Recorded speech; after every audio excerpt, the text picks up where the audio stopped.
আমাদের এবারে পাঠ উৎপাদক এবং উৎপাদকের বিশ্লেষণ নিয়ে। আমরা এই পাঠ থেকে জানব কিভাবে উৎপাদকের বিশ্লেষণ করতে হয়।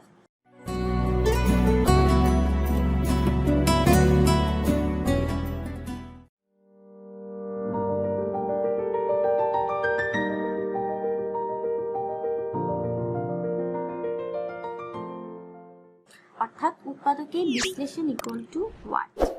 তাহলে আমি তোমাদেরকে খুব সহজভাবে বোঝানোর চেষ্টা করি।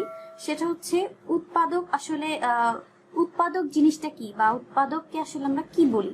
সহজ করে একটু কঠিন মনে হয় বা একটু দুর্বোধ্য, কিন্তু আমি যদি বলি গুণনীয়ক তাহলে আমাদের বুঝতে সহজ হয়ে যায়। এরপরে আমি একটা তোমাদের যেটা দেখাচ্ছি, এখানে একটা আমি ছোট্ট একটা এক্সাম্পল দিয়ে তোমাদের আমি বুঝিয়ে দেওয়ার চেষ্টা করব। দেখো এখানে একটা আমি এক্সাম্পল লিখেছি। এটা যদি একটা আমার রাশি হয়, এটা আমার একটা রাশি, বীজগণিতিক রাশি। এই রাশিকে আমি বিশ্লেষণ করে দুই বা ততোধিক রাশির গুণফল আকারে লিখতে পারি। অর্থাৎ এই দুইটা রাশি আমার গুণ করলে, অর্থাৎ এই দুটো রাশিকে গুণ করলে কিন্তু আমি ব্যাক করে পুনরায় এই রাশিটাই পাবো।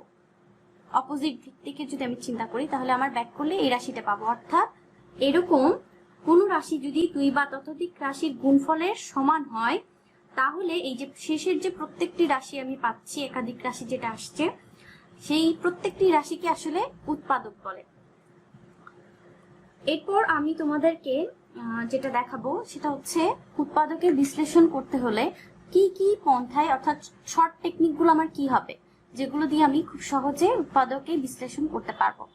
প্রথমত আমি যেটা তোমাদের টেকনিকটা বলবো, প্রথমে তুমি চেষ্টা করবে যে তোমার রাশিটা থাকবে সেটাকে হচ্ছে আমি কি করব, কমন নিয়ে সেটাকে উৎপাদক স্টার্ট করব বিশ্লেষণ করা। ফার্স্টেরটা হচ্ছে আমার কমন যায় কিনা।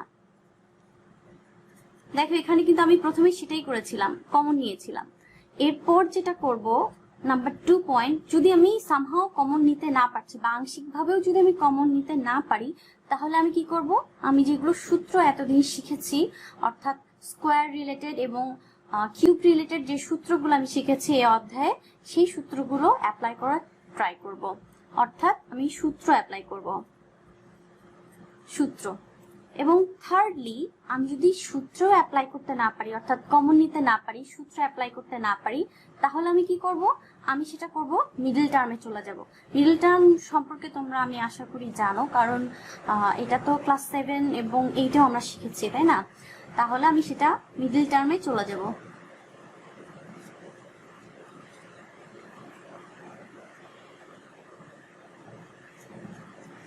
এটা হচ্ছে এরপরে আমরা ঠিক ম্যাথের দিকে অগ্রসর হব। আমরা ছোট ছোট যে টেকনিকগুলো দেখলাম, এবার আমরা সেটা কিভাবে অ্যাপ্লাই করব সেটা আমি তোমাদের এখন দেখাবো ছোট্ট দুটা অঙ্ক করে।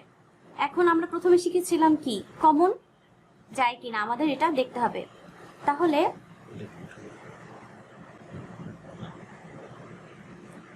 এখানে দেখো এই অংশে, এই রাশিতে কি আছে, আমার এই অংশটা আমি কিন্তু দুইটা রাশি, মানে সরি একটা রাশি, দুইটা অংশে আমি এই অংশ থেকে দুইটা কমন নিতে পারছি। তাহলে আমার প্রথমে কিন্তু আমি সাকসেসফুল, যে আমি প্রথমে কি চেক করব, কমন আছে কিনা, কোনো কিছু আমি কমন নিতে পারছি কিনা। আমি কমন নিতে পারছি, এখান থেকে কিন্তু কিছুই পাচ্ছি না, কমন নিতে পারছি না, সো আমি এটা কমন নিয়ে ফেলবো।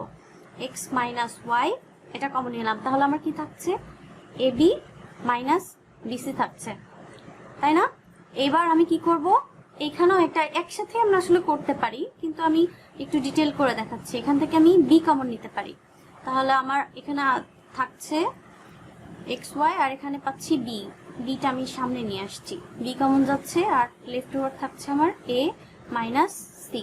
এটা কিন্তু আমাদের অ্যান্সার। এই ছোট্ট একটা ম্যাথ দিয়ে আমরা আসলে বুঝতে পারবো যে কিভাবে অঙ্কটা করতে হয়। এটাই যদি আমি ওদের বুঝাইতে পারি, তাহলে আমি মনে করব আমি সাকসেসফুল। সিমিলার একটা ম্যাথ আমরা এখানে দেখানোর চেষ্টা করছি। এটা আমি আর কিন্তু করব না, এটা তোমরা করবে। আমি শুধু তোমাদের টেকনিকটা দেখাই দিলাম। অনেক লেন্থের একটা ম্যাথ, কিন্তু দেখে ঘাবড়ানোর কিছু নেই। ম্যাথটা দেখো, এখানে প্রথমে যেটা শিখেছি আমরা, কমন যায় কিনা, এটা আমরা চেক করব যে কমন আদৌ যাচ্ছে কিনা, বা আমি সামহাও আংশিক হলেও নিতে পারছি কিনা, এটা আমার ট্রাই থাকবে। তাহলে দেখো এখানে আমার এই অংশটা কিন্তু কমন, অর্থাৎ প্রত্যেকটা অংশেই আমার একই জিনিস আছে, তাহলে আমি সেটা কমন নিয়ে ফেলবো। অর্থাৎ x মাইনাস ওয়াই আমি কমন নিলে আমার কি থাকছে, একটা বড় রাশি পাবো, তাই না?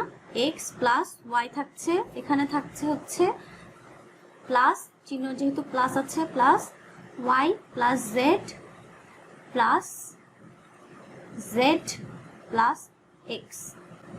এখন এটা ক্যালকুলেট করে যেটা আসবে সেটা থেকে হয়তো বা হচ্ছে কিছু মানে ক্যালকুলেশন করে কি যদি কমন নেওয়ার থাকে কমন নিয়ে তোমার অ্যান্সারটা কিন্তু ওখানেই শেষ হয়ে যাবে। অর্থাৎ আমি ছোট করে নিয়ে আসলাম। আমরা যেটা শিখেছিলাম উৎপাদকের বিশ্লেষণ আসলে কি, সেই জিনিসটা কিন্তু মানে প্রতিফলিত হয়ে যাবে। অর্থাৎ দেখো এখানেও দেখো ঠিক একই এখানেও আসবে, আমরা কিছু রাশি পাবো, সেগুলোর গুণফলকে কিন্তু একটা রাশিতে প্রকাশ করা যাচ্ছে। অর্থাৎ এগুলো প্রত্যেকটি আমার উৎপাদক এবং এই যে স্টেপগুলো এগুলো হচ্ছে আমার বিশ্লেষণ, অর্থাৎ আমি উৎপাদকে বিশ্লেষণ করে দেখালাম।